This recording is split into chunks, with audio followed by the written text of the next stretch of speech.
Hey everyone, this is Charlie Shrem, and you're listening to Untold Stories. This is a show where we dive deep into the lives and personal histories of some of crypto's most influential leaders and find out how the crypto movement truly came to be. Let's dive in. That was such a great episode I did with Konstantin Gladych. He's a super good friend of mine and really pioneering the space with growing and building technology, for example, with atomic swaps. If you don't know what atomic swaps are, they are more secure, better user interface, and easy to use to be able to transfer from one token to another without almost any risk. So you've heard of centralized exchanges, you've heard of the next level of decentralized exchanges. Well, my guest today, Konstantin, with his company AtomicWallet.io, really pioneered and built the infrastructure to be able to use atomic swaps. Costa was one of the first people to hire me as an advisor in his company years ago when I first got out of prison, and I owe him such a huge debt. I invited him to our wedding, and he's such a great person. Costa holds a PhD in data science with 5 years of solid experience in blockchain and cryptocurrencies. I think even more than that, more than 10 years in IT.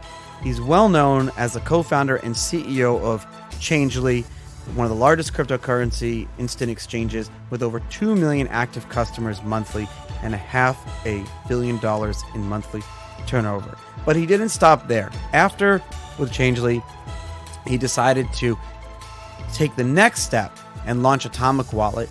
Atomic Wallet utilizes atomic swaps. It's a non-custodial wallet with over 5,000 users using it every single day, 20,000 people using it weekly, mostly all over the world.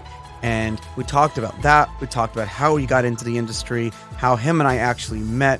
We talked about Bitcoin, about Libra. We talked about different exchanges getting hacked and how he actually saved someone from losing millions and millions of dollars. We had such an amazing conversation and what his business path is. So enjoy the episode, guys. I'm so honored that Untold Stories is sponsored by eToro. eToro is the smartest crypto trading platform and one of the largest in the world with over $1 trillion in trading volume per year. What I really love about eToro is that the CEO has been around the Bitcoin space since 2012, so they really put their money where their mouths are. US customers, myself included, we can trade the most popular crypto assets, in fact, almost all of the ones that you want to trade, with low but transparent fees. So you actually know what you're paying for everything. And that's really important. So if you're not ready to trade yet, you can practice building your portfolio with the eToro $100,000 virtual trading feature. So you can create this whole portfolio without trading with any real money to see how you'll do. And you can learn all the different ins and outs without using any real money yet. And then once you're comfortable, you can enter the market and start buying and selling crypto for real. Best of all, one of my favorite features is that you can connect with 11 million other eToro traders in the world, myself included. And we can talk trading, charts, and all things crypto. So listen, head on over to eToro.com, links are in the show notes, and build your crypto portfolio the smart way. I want to thank and give credit to the first ever sponsor of Untold Stories, Scott Offer.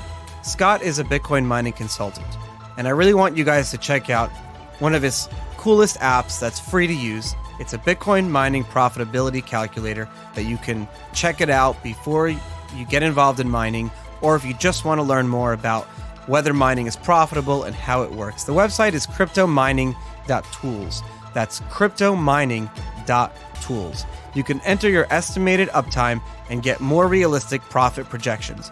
It includes really cool features like the impact of the Bitcoin block reward halving, which is actually coming up extremely soon. Their API allows you to embed profitability calculators and other live data directly into your own website, all for free. Also, if you're wondering which miner is the most efficient or has the best chance of breaking even, you should try out their interactive hardware comparison chart. So it's a hardware comparison chart, so you can compare all different types of miners for all different coins and tokens, and it's interactive, so you can play around with it. It's by far the best tool if you have any questions about mining, or if you want to learn more about mining. It's the best tool. You can check it out.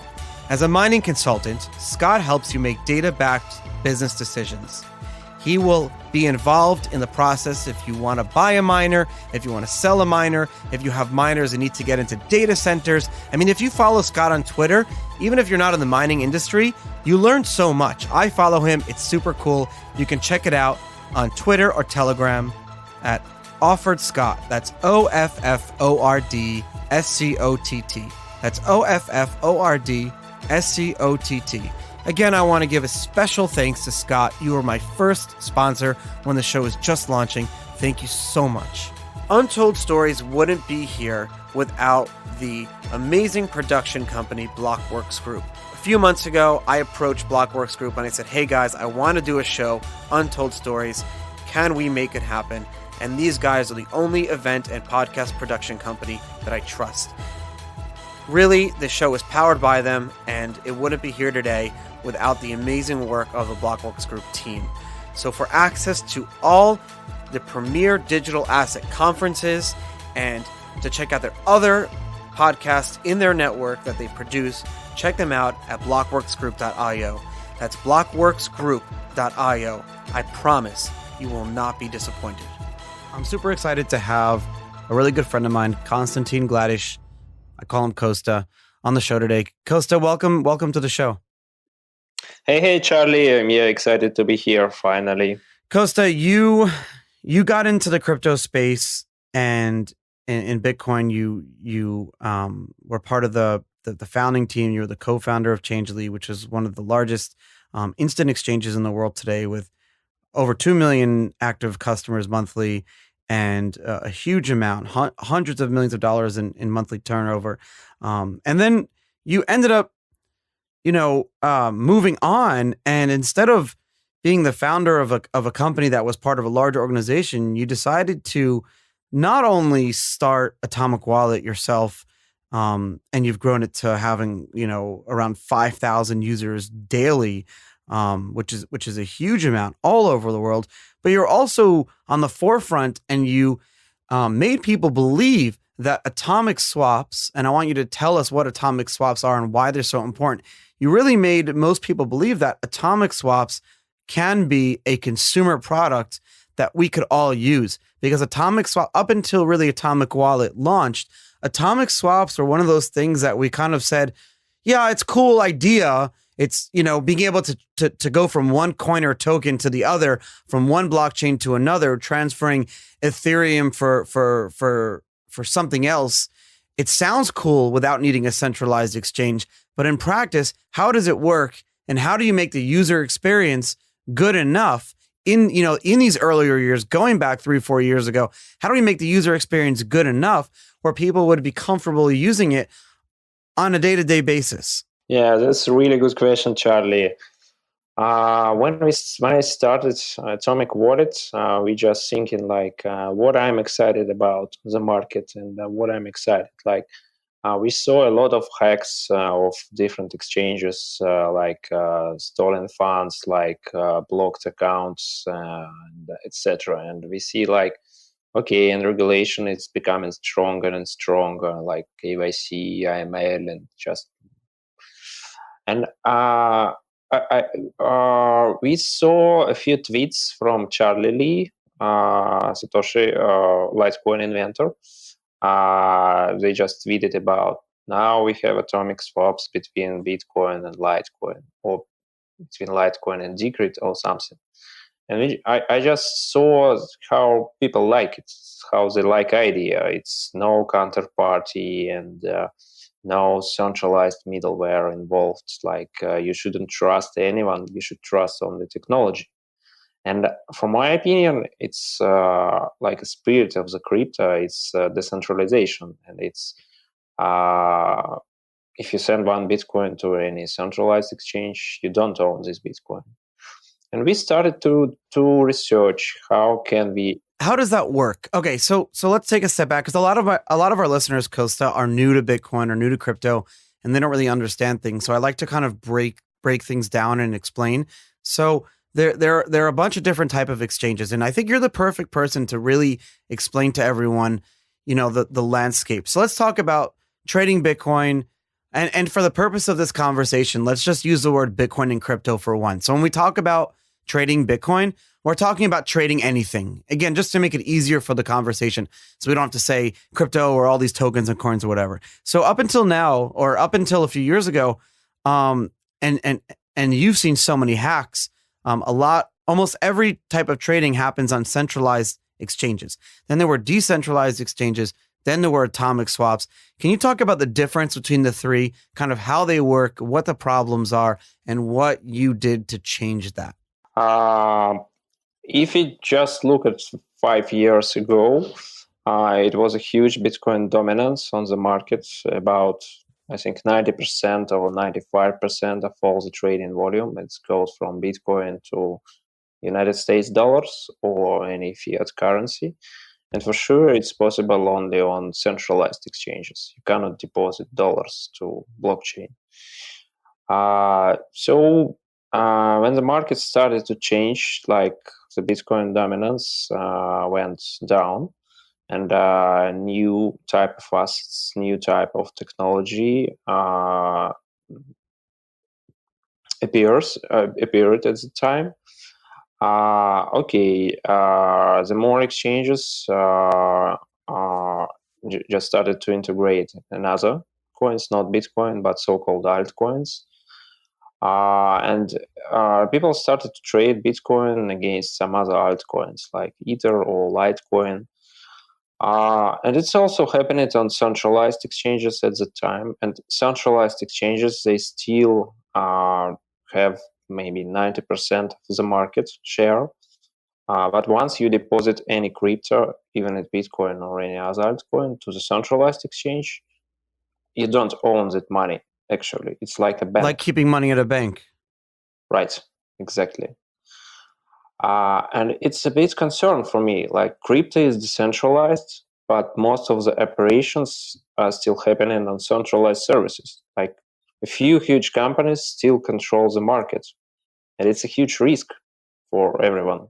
What type of hacks did we see over the years? Of course, everyone remembers, the Mount Gox hack, but what are some of the lesser known hacks? I mean, you see exit scams, you see exchanges actually getting hacked, you see a lot of weird things like someone being able to get the API key of an exchange. Do you remember this? You remember when someone got the API key, but of like thousands of users, but the API key didn't allow for withdrawing money. It only allowed for trading.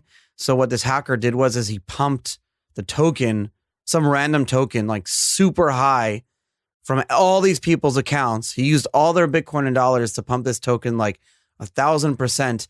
And then he was holding all those tokens. So then he sold his for a super high price to all the people that he hacked into their accounts.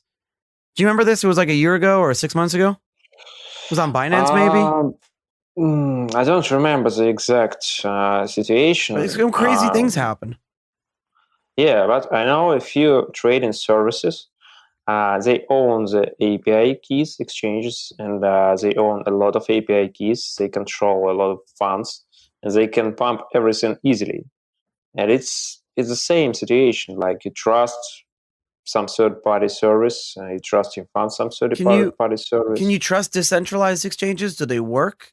Honestly, I know only a few examples of so-called decentralized exchanges. What is a decentralized exchange, and like how can it actually be decentralized, or some different than others? Actually, I see a few different types of decentralized exchanges. If you're talking about, let's say, IDEX, it was one of the biggest decentralized, so-called decentralized exchange, but I call them non-custodial exchange. Like, you deposit funds in a smart contract, but orders mentioned, they're happening like in centralized order book, like on some kind of a centralized server.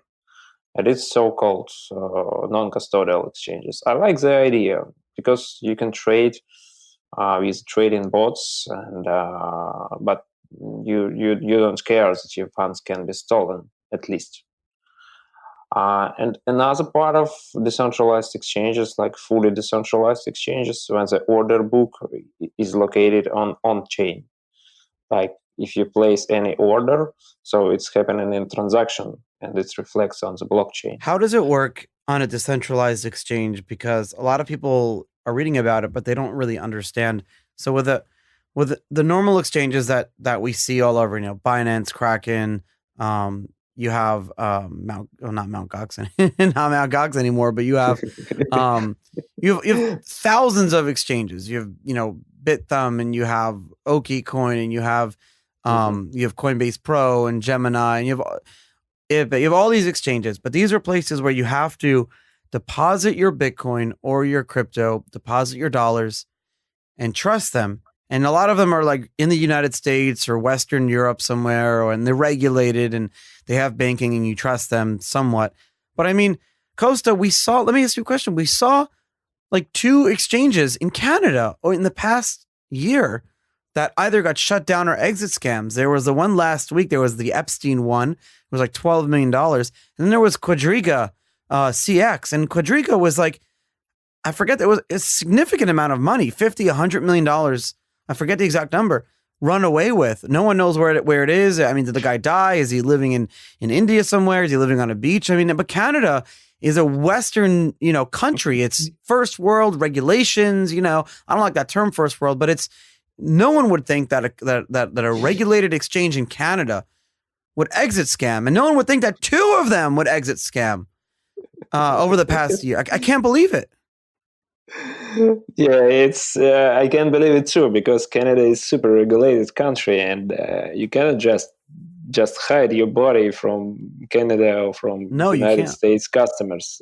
Yeah, but looks like you can. How did you get into big? Well, before you answer that, so very briefly, because we'll come back to this. So we understand how centralized exchanges work. We understand somewhat how decentralized exchanges work, where essentially you have your own wallet with your own, let's just say, Ether in it, and then you put an order in. But until someone actually takes your order, your buy or sell, that's when the funds are actually transferred. So you control all the funds until you actually start trading, whereas on a centralized exchanges, the funds are there all the time unless you remove it. How do atomic swaps work? What does that mean? It sounds very like nuclear, confusing, but if someone can download your wallet right now, Atomic Wallet, and start using it almost instantly. So, I mean, how does it work? And how did you make it where the user experience can actually be something that people can use? So, first of all, I like the name. Like Atomic, it's called like... Oh, it sounds cool. The first letter. Yeah, in the alphabet, and people also like the name. Oh, can I tell you something funny? So my friend has a jewelry store, and the name of his company is A. Tiffany and Son. And I said, what's the A dot? Like, is that an initial? And he says, no, because I'm the first in the phone book. A dot.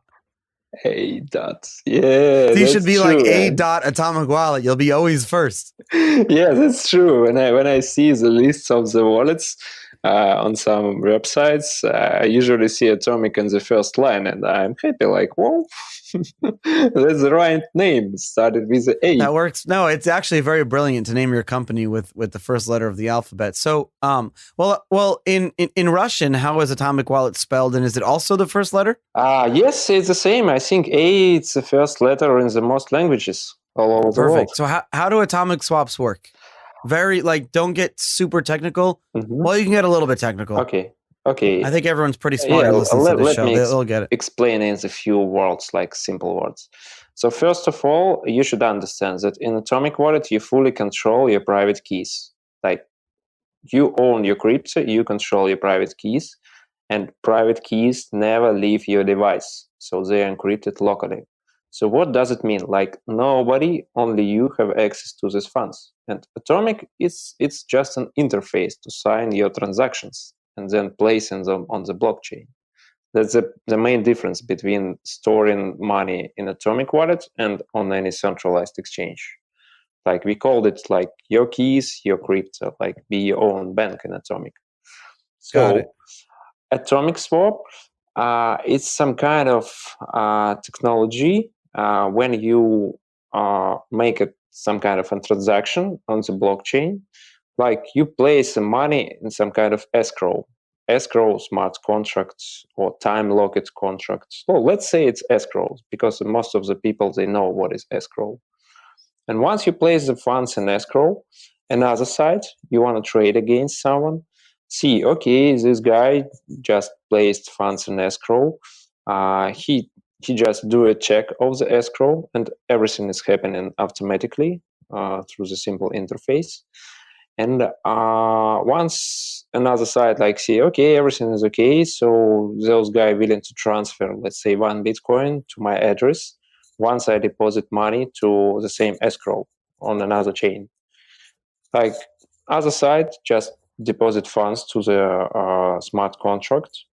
And the second side, but the key from this contract, it's encrypted, and it will be visible for the other side only once other side will release the funds from the escrow.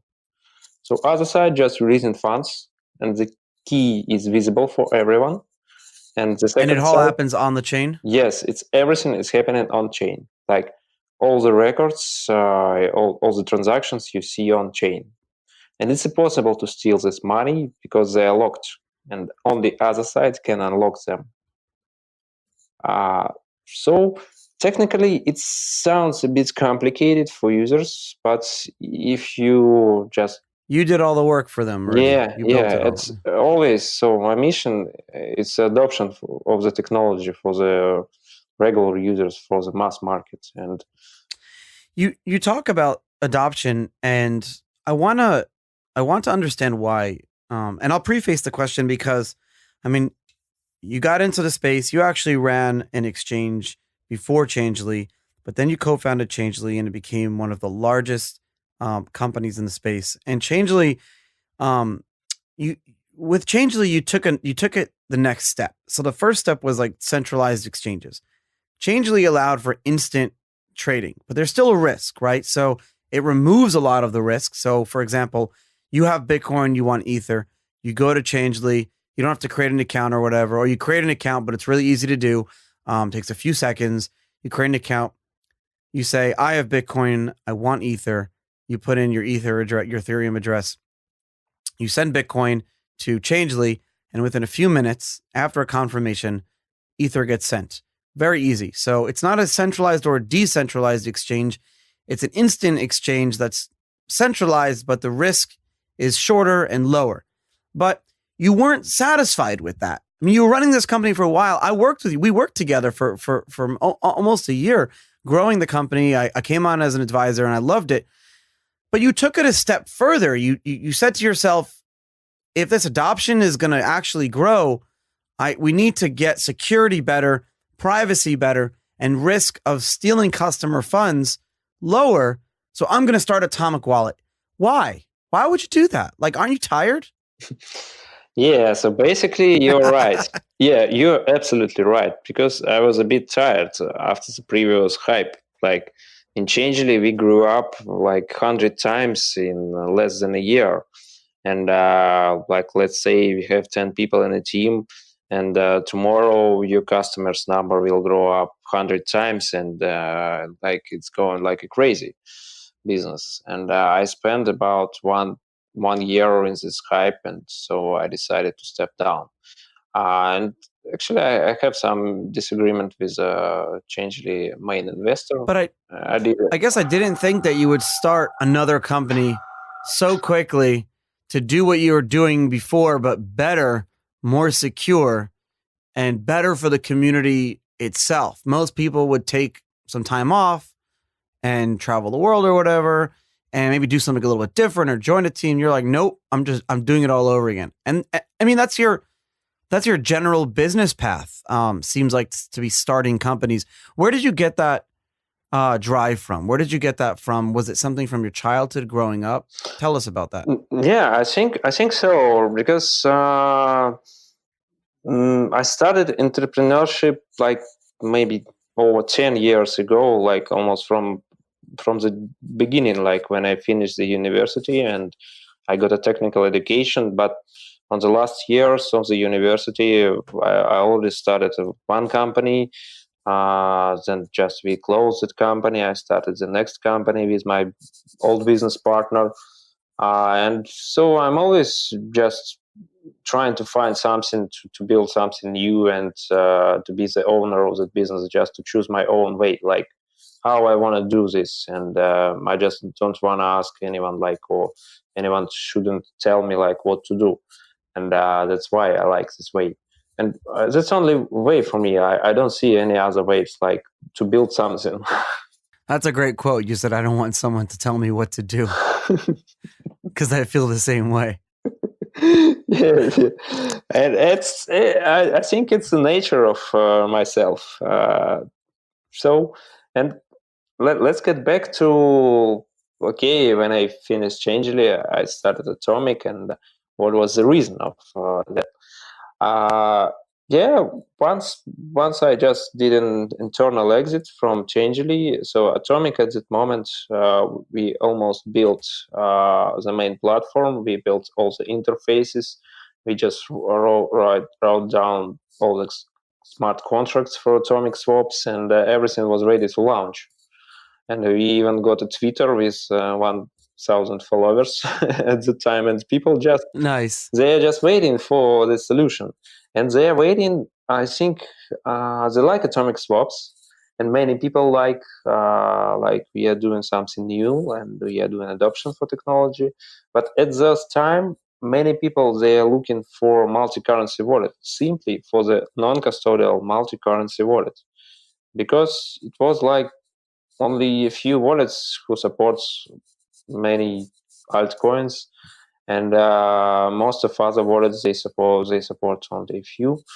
And people are looking for the solution just to store their crypto, and to store not on exchange but a non-custodial wallet with a nice interface and 3 clicks, like send, receive, exchange. People want to have the best super high user experience with good security, good privacy, but they want it to be easy to use, simple, download app, download the wallet, use it, and feel secure. That's what people want. I mean, and if you're starting a company, and this is not just for Bitcoin. Let's get bigger here for a second. If you're an entrepreneur and you're starting a company and you say to yourself, this is my idea, I'm going to execute. Who is your market? Who is your demand? If you're trying to launch a product and say to yourself, I'm going to create demand, I'm going to make people want my product, you're already starting with a crutch. You're already starting with something that you're going to have to overcome. Whereas if your product is something that people need already, but more importantly, something that people want without people having to tell you, your company or product is going to be extremely successful. So in this case, you realized from your previous companies, what do users in this space want? But not only that, what do they need, and what do we need as a community?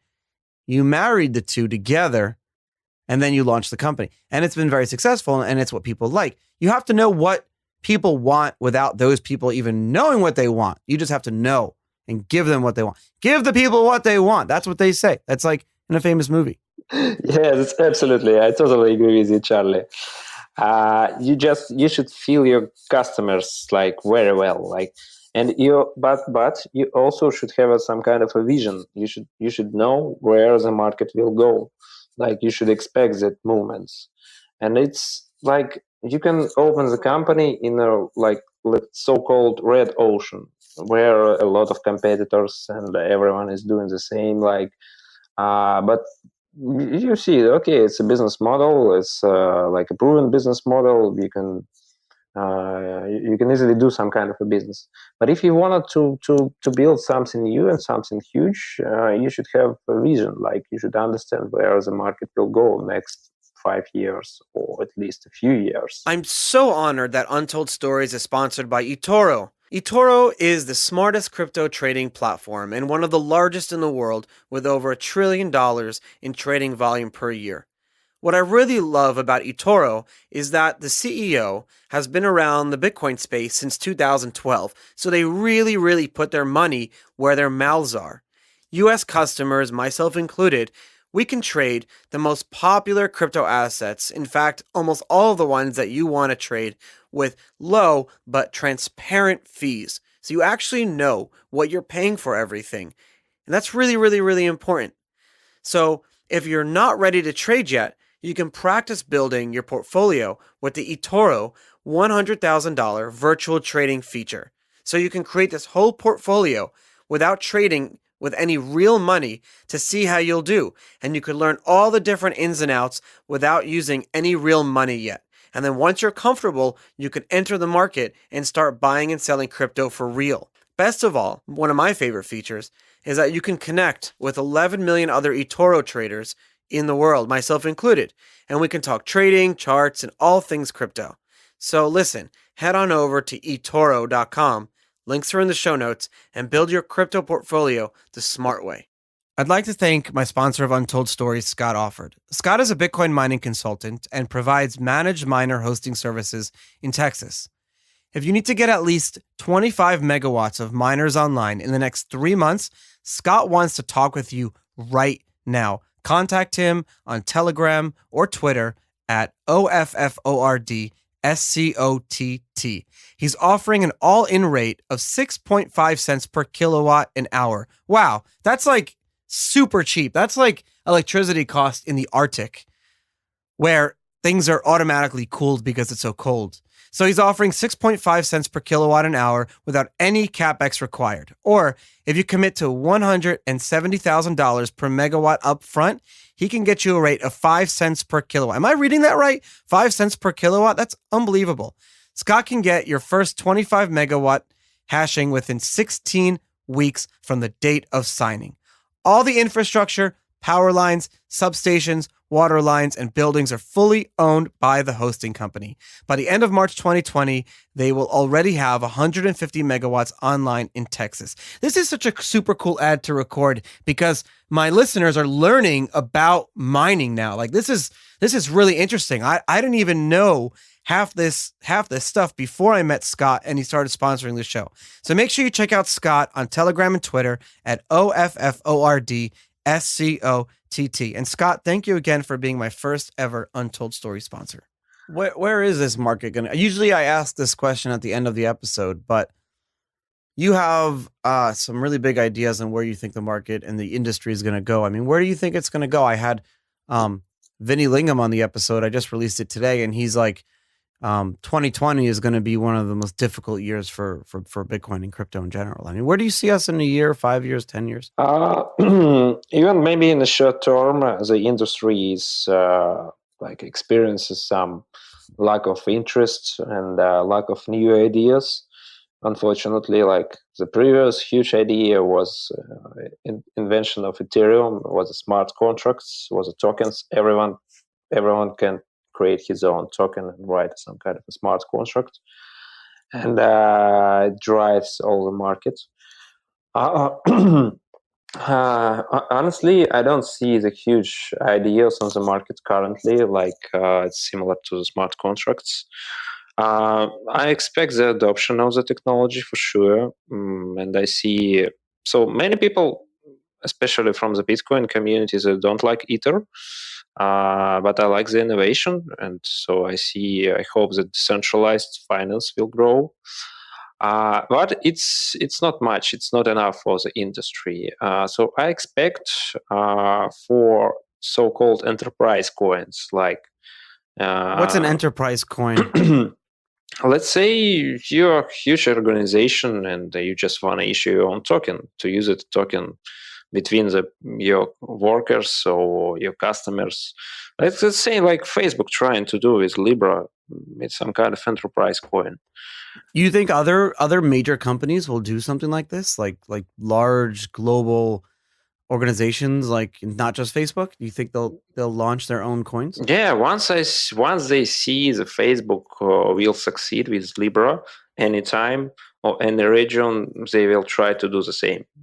I'm pretty sure. Like everyone is looking like what will happen with Libra. So will it be successful, or will they just win the fight with the regulation, with Congress? Or I think it's like a river. You cannot stop the river. You can build some kind of walls, and they will just save you from the water for some time. But the river should go. Who do you think would be the next Fortune 500 company? I mean, I guess I didn't. I guess Costa, I didn't. I knew that corporate coins, this was coming, but in my head. But I guess I didn't see Facebook as being the first one. I thought maybe we'd see like Visa or MasterCard or like a large financial services company. But I guess I didn't think, which my wife says I don't do a lot sometimes. I'm just joking.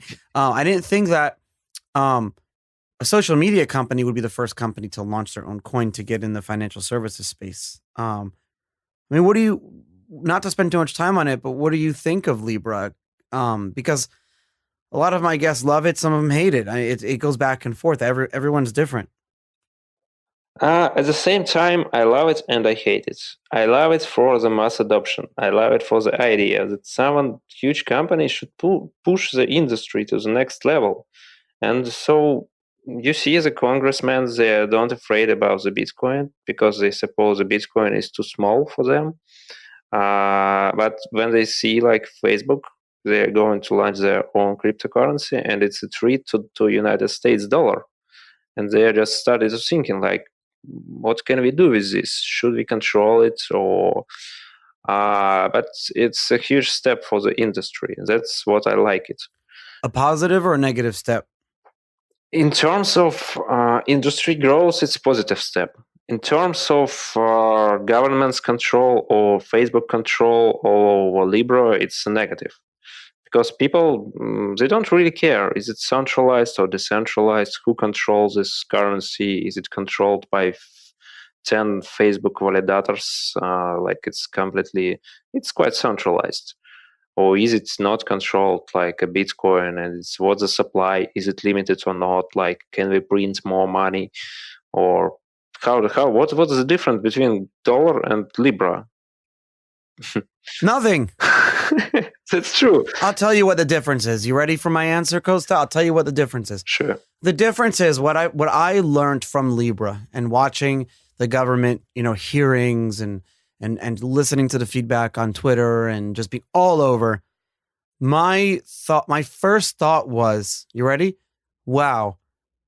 Americans trust our business companies to with monetary policy more than we trust our government with monetary policy. We trust our companies to issue money more than we trust our government to issue money. And I'm not saying I believe one way or the other. I'm saying that's what kind of the feedback and the response I felt, not from people in the crypto space, but from my aunt or from people, family members or people that I know, my friend, my cousin, people that are not in crypto. This is the feedback. Oh, it's Facebook Libra's kind of cool. Yeah, I'll use it. The dollar? Stupid. What do you think? So, why are you laughing? It's true though. It's scary. So people trust Facebook more than United States dollar. You said that. That's the feedback that I got. Not that I believe that one way or the other, but that's the feeling that I got. And let me tell you something more. If it wasn't such a big deal, why is Mark Zuckerberg, why is David Marcus, why are these people going in front, having to testify in front of the Congress about Libra when it's not even launched yet? It won't be launched for years because they see it as something that maybe not a threat, maybe not something scary, but they see it as a formidable thing that needs to be, kept under their supervision. Yeah, okay, but I think that finally it will be launched.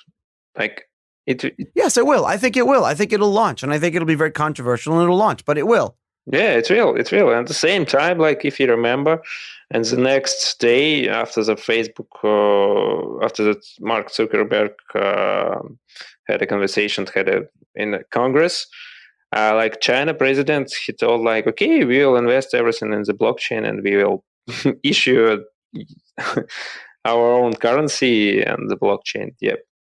That's cool. It's two countries. They're looking for to control the new digital money. I think. So someone should do this. And it's a competition again. So, you think that it's good and it's bad. And I guess at this point we can talk about it, but we'll see what happens over time. We'll see how Facebook grows it. We'll see how the Libre Foundation does. There's some Bitcoiners, like Wences on the board. So I guess that's a good thing. And we'll see how that pans out. I want to ask you another question. I want to go to a different topic for a second. So when we read the news about Bitcoin, about crypto, and you read about an exchange hack, it happens, doesn't happen as often as it did, but when it did, and when it did, and even if it happens now, we're almost all like desensitized to it. We don't take it. We're not as shocked now. Do you agree with that? When you see an exchange hack or exit scam, you're not as shocked as you used to be, right? Yeah, I'm not shocking about any hacks, and I think it will because happen. It happens so much. We're not sensitive to it anymore. So I guess my question is, what I want to tell you is that so you'll see an exchange get hacked. You'll see something happen, exit scam or whatever it is. It could be an exchange, it could be a token, it could be an ICO, it could be anything. And then you see people post, hey, here are the addresses that the hacker got the money. Here it is. Please tell all the exchanges to block it and everything like that. And 99% of the time, it doesn't work, because once the hacker has the money, it's very difficult to stop it or get it back. But there was one time where a very well-known person in the community, Bo Shen, got hacked, and the hacker almost was able to run away with millions of dollars, but you were able to help. Can you tell me about that? Yeah, this is a true story, and it's happened maybe 3 years ago, and it's someone just do a SIM swapping for the Boschen wallet, for the Boschen phone. What is SIM swapping, and how does that work? SIM swapping is the most common practice to hack your wallets. Like people use centralized services, or even they use they can store, even if you store crypto in the non-custodial wallet, some people just store the backup online. They simply store 12 words backup on Google Docs. So Google can even. I can't believe that. Yeah, it's a reality. And we always teach people not to do this, just to write them down, their backup. But okay, some people just trust Google. And Google can't even know, is it 12 words or something, so Google don't care about it. But hackers care. So also, if you have a protection, like so-called two-factor protection, 2FA protection, for your Gmail, for your email, and it's two ways of 2FA. Like first one is you can receive a short message on your mobile phone to confirm is it you or not, if someone trying to change your password. And the second way is a special application to get a special code. Like many people just think, okay, I'm only one guy who owns this mobile, and my mobile phone is always with me. I will get a message to my mobile phone, and it's okay for security. But the reality is it's quite easy to make the duplicate SIM card, to make the second SIM card with the same number and same IMA, so-called SIM card identification number. So I know that some people in mobile operators, maybe some low-level employees, they do this for money, and they do the same SIM card with the same number. So it's not just hackers getting in; it's people that work for the phone companies. And now Michael Turpin is suing AT&T for like $50 million or some crazy number like that. Oh, yeah. So what happened with Bo? He kept his passwords in a Google Doc, and then what account was the hacker able to get? I don't know the exact reason how the hack happened, and it's only my thoughts, and I see some kind of okay, most likely it was a 2FA hack, like with a SIM card swapping. And someone just stole the money, maybe from centralized exchange account from Bosch or whatever, but it doesn't matter. It was most likely it was a SIM swap. someone stole the money and sent them to, part of the money was sent to Poloniex, part of the money was sent to Changelly. And at the time, it was maybe few hundred Bitcoins in tokens. Like a few hundred Bitcoins is around $2 million. And the hacker, he's trying to exchange. He's trying to exchange anonymously via Changelly. And we just got the first portion of tokens. We exchanged them. Actually, we worked at the time with Poloniex mostly, so we just do a background trading on Poloniex order book. So we were the corporate customers of Poloniex. We just did the first trade, we just did the second trade, and on the third trade, we just saw something suspicious. Like at the time, we had some kind of financial monitoring for transactions, and we got alerted like it's something suspicious. And we just blocked a few deposits, next deposits. So the hacker, he just sent us maybe 5 or 6 or even 7 transactions, one after the next. Once he realized that the previous one exchanges it worked. Also, Poloniex, they stopped our accounts. They stopped withdrawal from our corporate trading account. And they messaged me. At the time, we had a chat with Poloniex and Skype. Yeah. So I miss the days when you can talk to like all the CEOs and people who work for the companies and with Skype. Now everyone uses Telegram. Yeah, that's true. And all this chat from anti-scam chats from Skype, they moved to Telegram. And even the same guys from Poloniex, they organized, now they don't work for Poloniex, but it doesn't matter. The same guys, they organized a huge chat for all the CEOs of all the exchanges. And I'm still there. So we just blocked that funds and just waiting for... Wait. So there's a chat room that you're in that's all the CEOs of all the exchanges still on Skype? Not a Skype, but Telegram. Can you add me to that one too? No, I'm just joking. I don't want to be in that group. Yeah, it's people, they are still sharing information about the stolen funds. But the reality, as you told, like it's helped only like what sometimes. Typically goes on? What's the purpose of that group? I understand why it would be smart to get all the CEOs together for a situation like this, but does anything still be talked about in that group? Like, do they help each other out? I mean, give us some insight that you have that we don't have. You don't have to mention names, of course, or companies, but kind of tell us what you can. Yeah, it's a group of the biggest exchanges, and I see the CEOs of these exchanges, and I see also like guys who managed AML services, financial controlling services, and so usually people exchange information like when the big hack happens.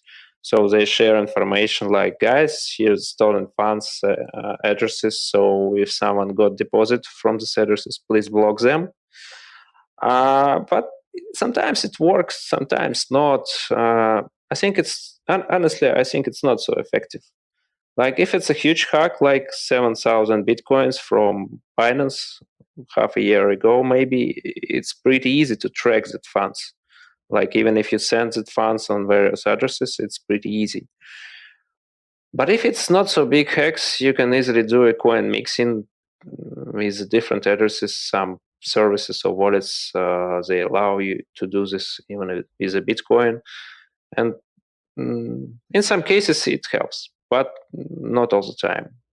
But at least it's better than to have these groups and to have the exchange of information about stolen funds rather than nothing. Could there be? You think?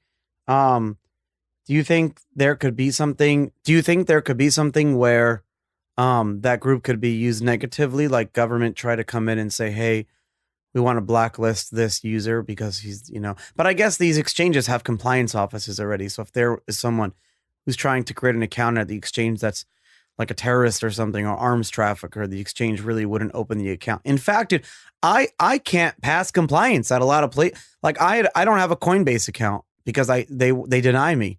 There's a few exchanges where I can't get accounts. They close my accounts because I'm not sure. I guess because I'm a felon or something. That's funny. So you cannot even open It's true story. Coinbase account. I can't open a Coinbase account. I can't open a Coinbase account. I don't have a Bitfinex account. I'll be honest. I don't have an account at most exchanges. The only exchanges I have accounts at are the ones that I opened up like in 2012 or 2011 because I've had those accounts for so long. But no. Like seriously, like Gemini, any of the real exchanges, they won't allow. And then the thing is like with Bitstamp, for example, Nate's one of the oldest exchanges, Bitstamp. He's a good friend of mine. And so I tried opening up, I had an old Bitstamp account and he messaged me and he's like, I have to close your account. And I said, why? And this was when I first got arrested. And I knew why. And he's like, I just want to tell you that like, I'm the CEO. I want to keep your account open. I love you. You're a good friend of mine, but my compliance officer said we have to close your account. And I understood. Listen, because I don't give a shit. It doesn't matter to me. Like I'm not really trading on a day-to-day basis anyways. I want my friends' companies to succeed. And if I'm going to be a problem for them, then I don't care. You know what I mean? Like I want you to succeed.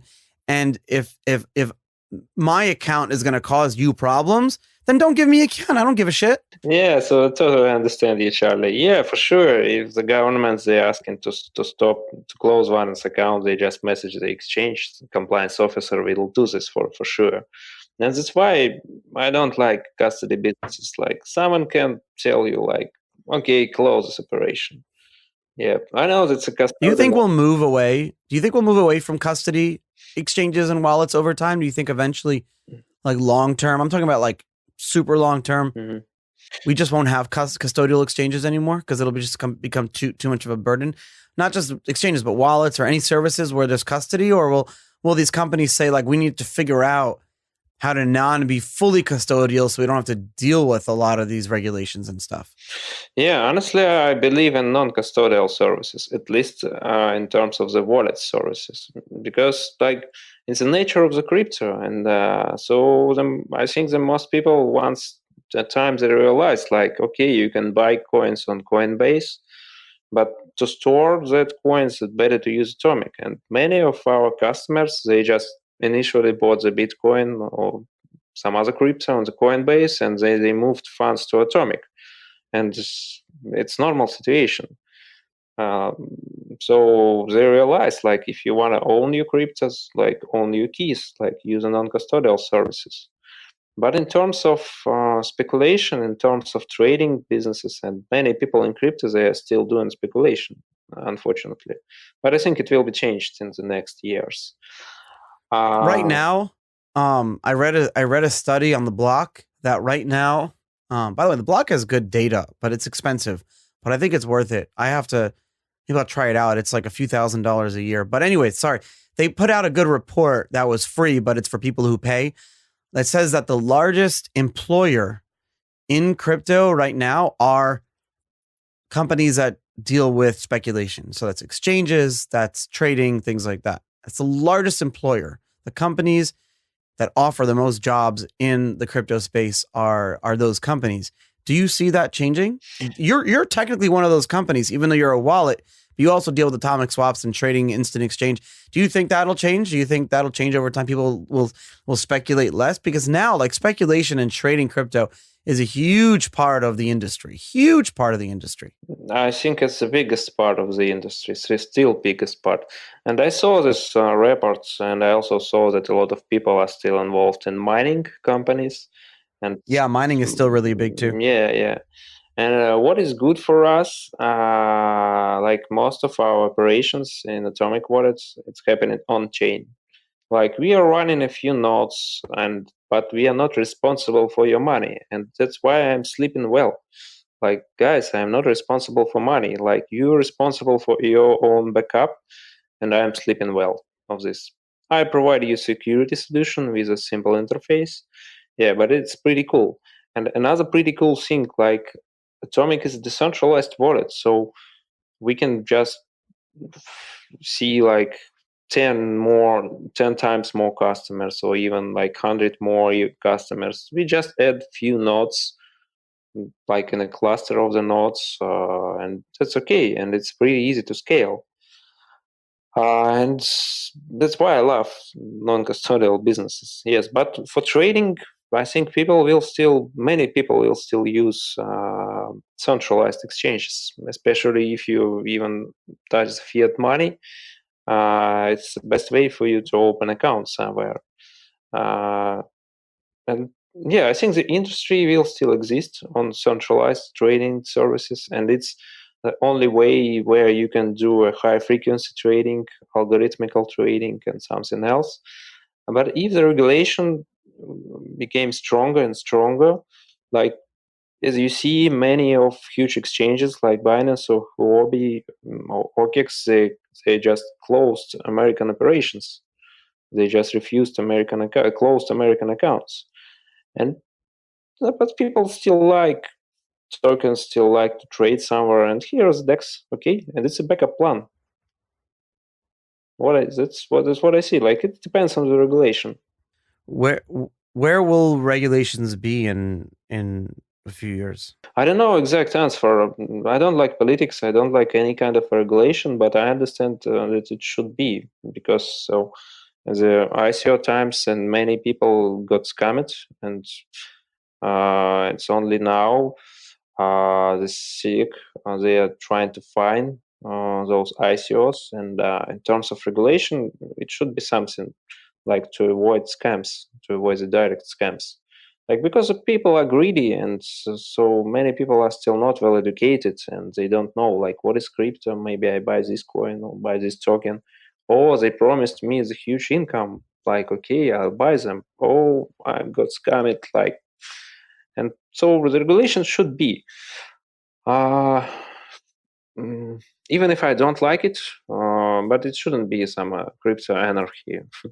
It's like two ways. No, you're right, and you brought up another good point that I want to really point out, and it's not talked about enough. Like you look at crypto Twitter, you look at conferences, you look at even the conversation that you and I are having right now. The crypto industry in the past 10 years has grown, and the market is definitely, the mistakes have been made, but it's grown, and we're here today.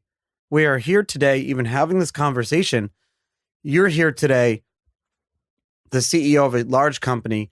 We're here today largely because we were left alone, right? We were here because over the past 10 years, I mean, and not 100%, but over the past 10 years, we were allowed to kind of grow the industry, do the business, and do it without borders, do it without politics, without religion, without sexual preference, without race, all these different things. I mean, look at us today. You and I are friends. We've traveled together. We've worked together. You were born and raised in Russia. I was born and raised in New York. In any other industry, we probably would have never met, never talked to each other. But, unless we were like having a drinks or having some food, we never really talk about like politics, or we never really get into arguments. It doesn't really matter. It's like above us. Yes, you and I talk about family. We talk about our friends. And I think you and I have learned that although there's like a huge language barrier, although your English is almost perfect, we have a lot in common, right? We have a lot in common. And so I like to point that out as a benefit of this industry, that we've largely been left alone, but it has allowed us, like Coastal, like, let's be real for a second. The political world today is fucked up. Like it's fucked up. Like our governments, especially in the West, are telling us to hate other people because then they have the power to tell us what to do. And I don't like that. I don't like that. Why do we have to hate other people? Why do we have to do that? Why? There's this fear that's growing now. It's like, oh, in America, the Russians are bad. The Chinese are bad. But why? That's not fair. I'm friends with you. You're a close friend. I do business with you. I do business with people in China, and I'm close friends with them all the time. I invite them to my wedding. I mean, so why is it that the government can tell me that I should hate this other person? And so the way that we've been able to avoid that is this industry. Yeah, Charlie, it's a very good point. And I also thought about it a lot. Like when I started to work in crypto industry around 5 years ago, and I even realized that the community is so international. And today I can talk to American guys, tomorrow with some Chinese, you're right. And day after tomorrow, I talk to some German guys, and later he's a Brazilian. But we're all the same. You don't think of them as German guys or as American. Like we're all in this space. It's like who you are and what you do in this space is more important, and your ethics, and are you trustworthy? Do you have integrity? Those are more important than where you are, what religion, what color is the color of your skin, what, all these different things. Those are like secondary. And I think that's one of the only things that really keeps me going in this space, Yeah, I'm also the same opinion for me. And the good point it's a Bitcoin, it's connecting people. And another good point, I have partners all over the world. And when I just need to pay for some services, I just push the button, one click, send Bitcoin and whatever. I don't know where the people live. It's like we chatted today in Telegram, tomorrow we have a Zoom call, and I don't know what is the time zone. I don't care. Like, what's your religion? How do you look like? But I always like to drink with you in person for sure. But I agree with you. So what's next for you? Are you going to start another company? Or are you going to try to sell AtomicWallet? What's next for Costa? It depends for sure. It depends on the market. But basically, I love the wallet. I love non-custodial service. It's like the basic. It's like your own bank in your pocket. Like you just take your mobile phone and you control all the funds. You can use additional services. And so we provide the basic services. And my goal is to provide them even better. I know what to do. I know how to improve the wallets. I know how to improve technologically. And so we will integrate more partners. Or even I got some Bitcoins. It's notifications from Atomic. Someone just... Oh, right now? That's so funny. Someone just sent me, yeah. I think maybe it's a commission from partner. Okay. Because we have implemented notifications not a long time ago, and each time when I got some Bitcoins, I'm just, I got some Bitcoins. Cool. I'll take some. No problem. Okay. So, and I just love the product. I love the basic product, and I believe it's a basic. Like, you're just your own bank. It's a good product and it works. Yeah, that's true. And I love, and even I cannot say that I like the Bitcoins so much. I like Bitcoins for sure. But in terms of the products, I like feedback from the users.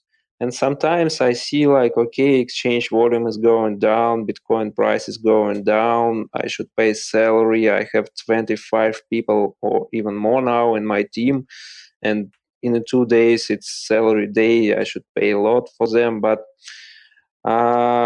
sometimes I'm afraid, sometimes I'm scared. It's normal for every entrepreneurial guy. But then I just read the new feedbacks on Trustpilot or in the chat or in the Google Play, and people, they just say, thank you guys, you have a wonderful product. It's the best wallet I have ever tested and I ever had. And it's a feedback from all over the world. Costa, thank you so much for coming on the show, and people can download the wallet on their iPhone, Android, desktop, Mac, Windows, at atomicwallet.io. to be able to use atomic swaps and transfer from one coin to another, non-custodial, no centralized exchanges, the lowest risk possible. Thank you for leading the charge and pioneering that infrastructure, and for pushing us to really do better and be better in this space. And I wish you all the best and success. I hope I can see you soon. And thank you so much for coming on the show. New episodes go live every Tuesday at 7 a.m. EST. Links to our Apple and Spotify channels are in the show notes. You can also follow me on Twitter, Charlie Shrem, to continue the conversation. See you next week.